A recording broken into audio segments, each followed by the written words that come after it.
So I was thinking about, um,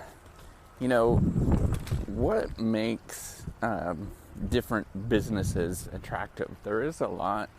It's kind of interesting to sort of think about this, right? Like we think of, often in our mind, we have this sort of view of organizations, or some of them, as like almost human-like. So I was thinking like things like Disney, for example. We have very much this emotional attraction to Disney, or many folks do. They've been able to build something that makes us feel really positive inside whenever we see that.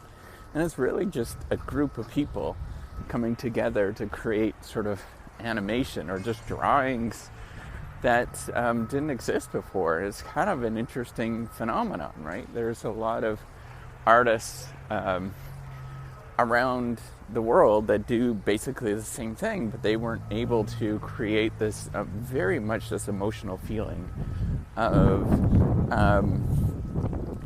of feeling like, wow, that's there's an emotional attachment there. Or Lamborghini, for example, where they're selling they're selling prestige and being part of the elite at this moment. And I think that's a really interesting phenomenon. Like, how do you create? They're just putting together pieces of metal and plastic and leather, and people have this very emotional attachment to that.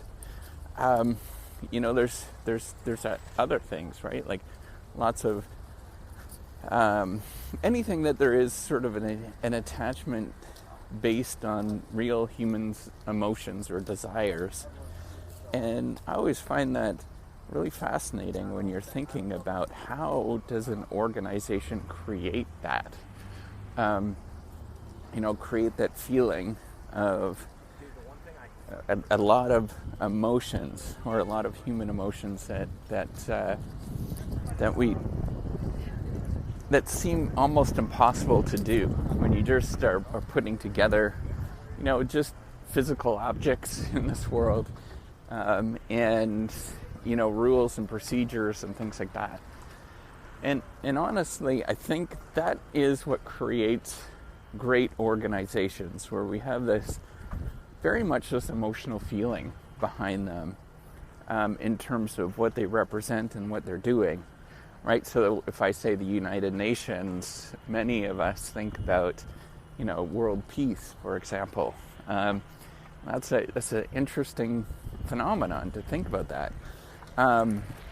If I say something like a strip club, then, many of us will either have, it's either, selling sex, or have a very negative emotion associated with it. It's like, that this is tearing apart homes, and different things like that.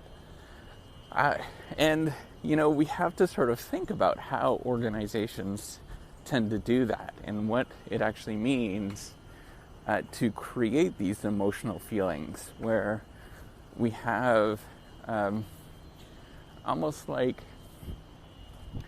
a desire to be part of that. And I think that's where great organizations are able to do that, and they don't necessarily even have to think about creating the rules and procedures and things like that. It actually just creates itself. And figuring out how to do that, where it becomes such an emotional response, is tricky to do. I think at this point, a company like Google has been able to do that, and they've been able to build very much a feeling of what it means to be innovative, and they also have very much a sort of that they play fairly, and those are difficult things to sort of create, and yet they've been able to do that. And I think it's going to be pretty self-sustaining for a long time. So, my thoughts are, in terms of creating that, I think we need to have very much this, we need to have a problem or something that really resonates with people, where they clearly see that there's something that's going on, and they sort of understand what it is. It could be that there is a sense of, one way to think about it is that maybe it's sort of like cult-like, right? Or some sort of religious movement where people understand what it means or have this sort of desire they get something from it. They're fulfilled that they wouldn't have been able to get before. And I think that's an interesting problem. Like, how do you build that, right? Like, and to some degree, Disney is a new religious organization, right? Like kind of a bit of a cult, because that people have these emotional attachments to it, and it's just an organization. And part of the myth and the mystique is Walt Disney, who people venerate at this moment. So I think we need to think about how to do this as organizations. How do you build that, the ideas behind what you're trying to do? I think for me, in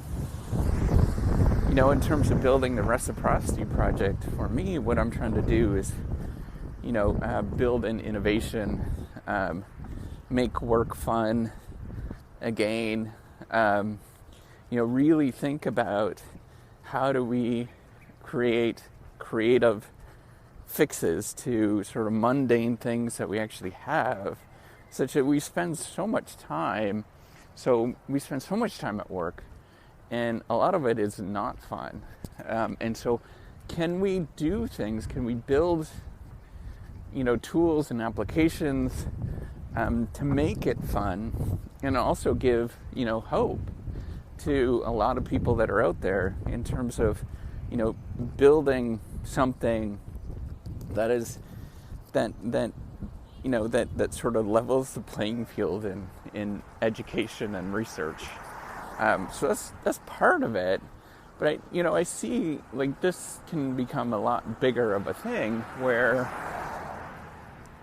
people want to do something that adds value in this world, in that they want to come together and they want to do innovative things around this sort of common story of we've got a lot of really boring stuff, and in research, how do we sort of make this a lot more fun and a lot more exciting,